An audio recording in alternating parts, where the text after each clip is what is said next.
বছৰ আগতে ৰচিত কিছুমান ধৰ্মগ্ৰন্থই আমাক কিছুমান উপদেশ দি যায়। তেনেদৰে ৰামায়ণত উল্লেখ আছে, যেতিয়া প্ৰভু ৰামৰ হাতত ৰাৱণ হৰবিদ্ধ হৈছিল আৰু তেতিয়া প্ৰভু ৰামে লক্ষ্মণৰ আগত ৰাৱণৰ পৰা জ্ঞান লোৱাৰ কথা কৈছিল। আৰু তেতিয়া লক্ষ্মণে যাই জ্ঞান লোৱাৰ কাৰণে গৈছিল ৰাৱণৰ ওচৰত। তেতিয়া ৰাৱণে লক্ষ্মণক এটা কথা কৈছিল যে মোৰ মৃত্যুৰ একমাত্ৰ কাৰণ হৈছে অহংকাৰ।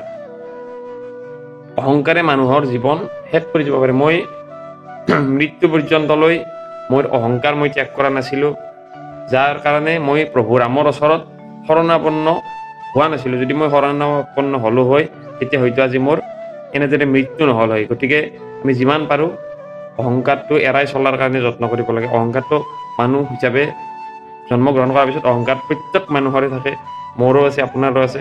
কিন্তু আমি সেই অহংকাৰটো এৰাই চলিব লাগে, এইটো আমাক মহাকাব্যই কৈছে। ধন্যবাদ।